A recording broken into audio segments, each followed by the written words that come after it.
Friends ધોરણ 9 વિષય ગણિત પ્રકરણ નંબર 4 નવું ચેપ્ટર ચાલુ કરવાનું છે આજે દ્વિચલ સુરેખ સમીકરણ દ્વિચલ મતલબ બે ચલ હોય સુરેખ સમીકરણ એટલે શું તો છે એની ઘાત મહત્તમ ઘાત જે આપણને સમીકરણ આપ્યું હોય એ સમીકરણની એક જ ઘાત હોય એને શું કહેવાય સુરેખ સમીકરણ મતલબ બે ચલ વાળું આવશે પહેલા તમારે શું આવતું એક ચલ સુરેખ સમીકરણ આઠમામાં શું આવતું एक चल सुरेख समीकरण एक ज चल आवતું તો x + a = 0 x2 + a = 0 x2 + x - 8 = 0 અહીંયા શું આવશે આ એક ચલના જગ્યાએ શું આવશે દ્વિચલ મતલબ કે બે ચલ હશે x y y z z m m n કોઈ બી હોઈ શકે બરાબર જોઈએ આપણે એનું સ્વરૂપ કયું હોય છે એ આપણે જોઈએ દ્વિચલ સુરેખ સમીકરણનું કે એનું વ્યાપક સ્વરૂપ શું છે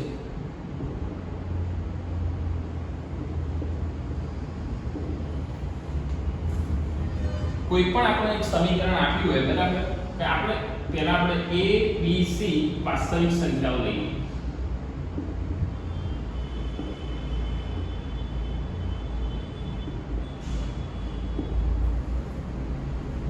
પછી a ≠ 0 b ≠ 0 અથવા એક સાથે શૂન્ય ના હોય કાં તો a 0 હોય કાં તો b 0 હોય બરાબર તો ax by plus c equal to 0 આ જે સ્વરૂપ છે એને શું કહેવાય દ્વિચલ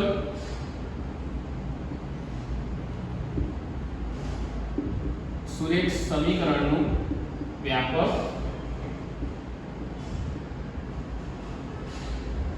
સ્વરૂપ એ x by c equal to 0 જ્યાં a અને b એક સાથે 0 ની હોય કાં તો a = 0 હોય અને b ની વેલ્યુ આપેલી હોય કાં તો a ની વેલ્યુ આપી હોય અને b = 0 હોય આ બેમાંથી એક જ પોસિબિલિટી હોય બરાબર થઈ જાય ઉદાહરણ એક જોઈએ આપણે નીચે આપેલા સમીકરણને ax by c = 0 સ્વરૂપે દર્શાવો કયા સ્વરૂપે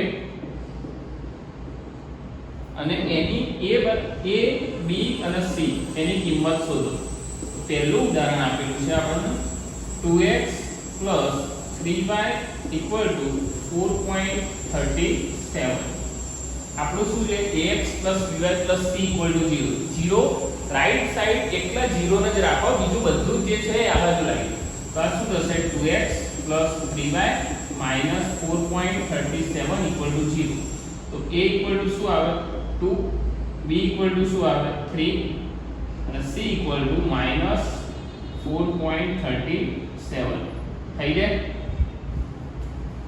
બીજો એક્ઝામ્પલ જોઈએ x - 4 = √3y તો આ x એમના એમ પછી શું આવશે આ -√3y આ -4 તો હતો જ = 0 તો a = શું આવે એ કશું નથી તો 1x લખાય તો એ શું આવે 1 b = શું આવે માઈનસ નિશાની સાથે લેવાનું અને c = શું આવે -4 થઈ જાય થર્ડ એક્ઝામ્પલ જોઈએ =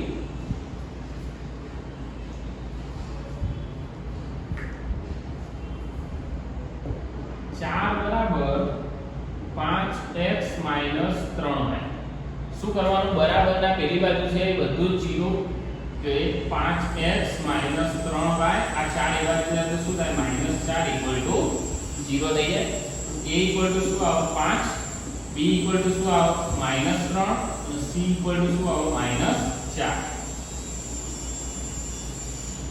2x = y શું કરશો આ 2x એમના એમ આ y પેલી બાજુ જાય તો -y = 0 તો a = શું x નો સહગુણક એટલે 2 b = શું y નો સહગુણક એટલે -1 અને c = 0 કારણ કે c નથી અચળ પદ નથી બરાબર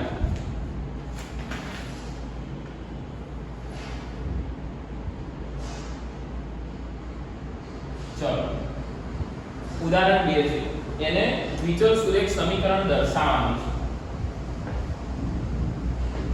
ઉદાહરણ 2 માં શું છે કે નીચે દર્શાવેલ દરેક સમીકરણને દ્વિચલ સુરેખ સમીકરણ સ્વરૂપે દર્શાવો તો x બરાબર શું આપેલું છે -5 આપણું સ્વરૂપ શું છે?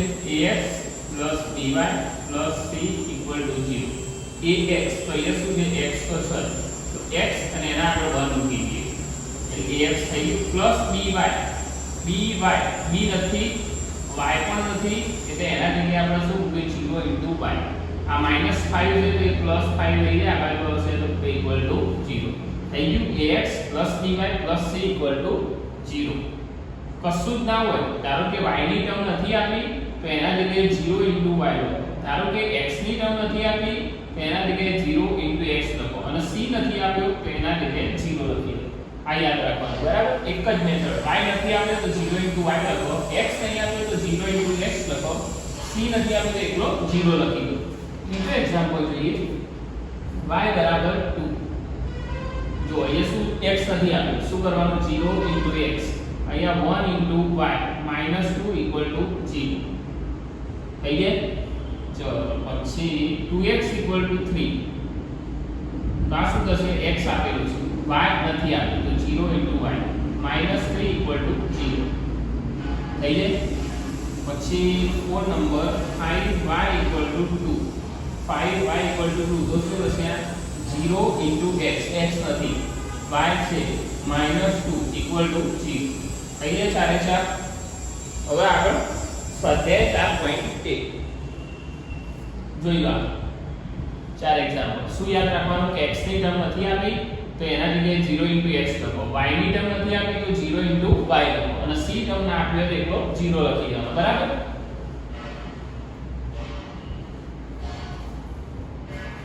હવે સ્વાધ્યાય 4.1 જુઓ. પહેલો પ્રશ્ન શું છે કે નોટબુક ની કિંમત પેનની કિંમત કરતા બમણી છે. બમણીનો શું? 2 ગણી. શું કીધું છે એને? પહેલો પ્રશ્ન જુઓ સ્વાધ્યાય 4.1 નો.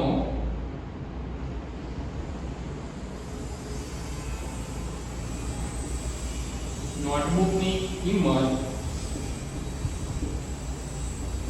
પેનની કિંમત કરતા કેટલી છે? બમણી છે. આ વિધાનને દ્વિચલ સુરેખ સમીકરણને દર્શાવો. નોટબુકની કિંમત આપણે લેવાની છે x રૂપિયા અને પેનની કિંમત લેવાની છે y રૂપિયા. શું કીધું છે? નોટબુકની કિંમત પેનની કિંમત કરતા બમણી છે. પેનની કિંમત કેટલી છે? y. બમણી કોની? y કરતા. જેના પાછળ કરતા લખ્યું હોય એના આગળ એને લગાવવાનું, બરાબર? આ શું થશે? x - 2y = 0. આ તમારો જવાબ થઈ જશે. પ્રશ્ન નંબર 2 શું છે કે નીચે દર્શાવેલા દ્વિચલ સુરેખ સમીકરણોને ax + by + c = 0 ના સ્વરૂપે દર્શાવો અને a b c ની કિંમત શોધો. જે પહેલું જ ઉદાહરણ હતું આ ગણેલું રહ્યું. જુઓ, એક ઉદાહરણ અહીં ગણેલું છે. આ રીતે જ આપણે કરવાનું છે. ટોટલ કેટલા? 6 એક્ઝામ્પલ છે. પહેલો એક્ઝામ્પલ જોઈએ. 2x + 3y = 9.35 bar. ચલો તો અહીંયા પહેલા ગોઠવી દઈએ. ax + by + c = 0. આ 9.35 bar આ બાજુથી બીજી બાજુ જાય રાઈટ હેન્ડ સાઈડ થી LHS. તો a બરાબર શું મળશે? 2x નો સહગુણક, y બરાબર શું મળશે? y નો સહગુણક અને c બરાબર અચળ પદ. चलो सेकंड नंबर जुओ. x - y/5 -10 = 0. એમને એમ આપેલું છે. અહીંયા કશું જ નથી, તે લખાય a = 1, b = આ y એમને એમ રાખો તો શું આવશે? -1/5 અને c = -10 થઈ ગયા. ત્રીજા નંબરનો જુઓ તો -2x + 3y = 6. તો જુઓ આ -2x + 3y આ 6 આ બાજુ આવશે તો માઈનસ થઈ જશે. તો a બરાબર શું આવશે? -2, b બરાબર 3, c બરાબર -6. ચોથો x બરાબર 3y. આનો શું કરશો? પહેલા x - 3y કોન્સ્ટન્ટ નથી એટલે 0. તો a બરાબર શું આવશે? 1, b બરાબર શું આવે? y નો સહગુણક અને c બરાબર 0 થઈ જશે. चलो 5 नंबर જોઈએ. x = -5y. બરાબર? તો આ શું થશે x + y + c = 0 એટલે નથી તો = 0. તો x એ બરાબર શું આવશે x નો સહગુણક એટલે 1, b = શું આવશે 5, c = શું આવે 0. 6 નંબર જુઓ 3x + 2 = 0. અહીંયા જુઓ a b c b નથી તો a બરાબર શું આવે 3, y વાળી ટર્મ નથી એટલે 0 અને c બરાબર 2. 7 નંબર જુઓ y - 2 = 0. તો અહીંયા જો x ની ટર્મ નથી તો શું આવશે x બરાબર a બરાબર 0. જો x ની ટર્મ ના હોય તો a 0 આવે, y ની ટર્મ ના હોય તો b 0 આવે. b બરાબર શું આવશે 1 અને c બરાબર શું આવે -2. અને 8 નંબર જુઓ 5 બરાબર 2x. તો એ શું થશે તો 2x એમને એમ આ 5 પેલી બાજુ જાય તો માઈનસ ઇક્વલ ટુ 0 થઈ જાય. a બરાબર શું આવે 2, b બરાબર શું આવે 0, c બરાબર -5 થઈ જશે. હવે શું આવશે સુરેખ સમીકરણનો ઉકેલ.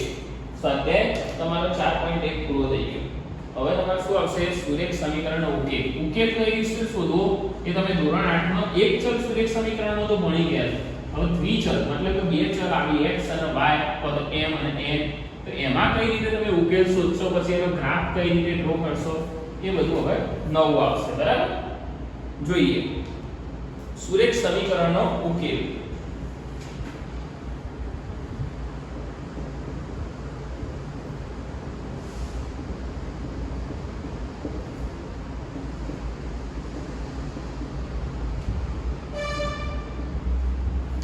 ચલો એના માટે ઉદાહરણ 3 લઈએ આપણે. શું છે સમીકરણ x + 2y = 6. શું છે સમીકરણ x + 2y = 6 ના 4 ભિન્ન ઉકેલ શોધો.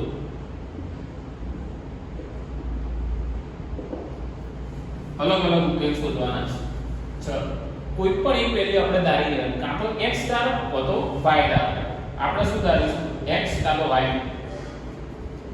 જો એના આપણે x + 2y = 6 છે તો એના જગ્યાએ x બરાબર આપણે 6 - 2y લખાય x ની વેલ્યુ. બરાબર, હવે ધારો કે તમે y બરાબર 0 લો. આપણે સ્ટાર્ટ કરીએ y બરાબર 0. તો x બરાબર શું મળે છે 6 - 2y. 6 - 2 × 0 એટલે શું થાય 0. તો એ શું આવશે 6. તો પહેલો ઉકેલ આપણો મળ્યો 0 6. આ તમારો y બરાબર 0. હવે આપણે લીધું y બરાબર 1. તો x બરાબર શું મળશે 6 - 2y. 6 એમના એમ 2 અને y = 1. 6 - 2 એટલે કેટલા થાય 4. બરાબર, x બરાબર શું મળ્યું 4. તો એ શું મળે 0 6 નહીં, એ શું મળશે 6 0. તો એ શું મળશે 4 1. બરાબર, હવે આપણે બીજી વેલ્યુ કે 4 ઉકેલ શોધવાના છે. 0 1 તો લીધો. હવે y = આપણે 2 લઈ લઈએ. તો x બરાબર શું છે 6 - 2y. therefore x = 6 - 2 × 2. therefore x 6 - 4 બરાબર 2. x બરાબર શું મળ્યું 2. તો આ ઉકેલ કયો મળ્યો 2. બરાબર, હવે આપણે લઈએ y બરાબર 3. y બરાબર 3 લઈએ તો x બરાબર 6 - 2y. 6 - 2 3. 6 - 6 કેટલો થાય 0. તો x બરાબર શું મળ્યું 0. તો અહીંયા શું મળ્યું 0 3. પહેલા શું લખવાનું x યામ પછી y યામ. અહીંયા શું x y. અહીંયા બી જુઓ x યામ y યામ, x યામ અને y યામ. બરાબર, તમારી ઈચ્છા થાય એ મુજબ તમે આના પોઈન્ટો લઈ શકો. જ્યારે ગ્રાફ ડ્રો કરવાનો આવે ત્યારે તમારે વિચારીને પોઈન્ટ લેવાના કે માઈનસમાં આવવું જોઈએ. માઈનસમાં ચલો આવી ગયો તો આવો -17 આવી ગયો તો તમે શું કરો -17 સુધી ખેંચવું પડે. એટલે તમે એવા પોઈન્ટ લો કે જેથી તમે ગ્રાફ ડ્રો કરી શકો. ધારો કે 6 આવ્યો 8 આવ્યો 0 આવ્યો 4 -4 -5 -8 આ ચાલી જાય. હવે તમારે આવું આવ્યું -3.75 તો આને ક્યાં બતાવવા જશો તમે? બને ત્યાં સુધી ઈઝી પોઈન્ટ લેવાના. બરાબર, આ એક એક્ઝામ્પલ લઈ ગયો. 4 ઉકેલ શોધી કાઢે.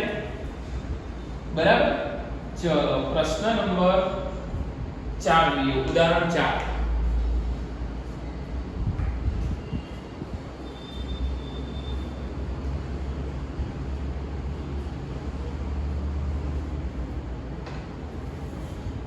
ઉદાહરણ 4 શું કહે છે? જો કોપી એક્ઝામ્પલ છે ઉદાહરણ 3 નો, અલગ અલગ જ શોધવાના, બરાબર?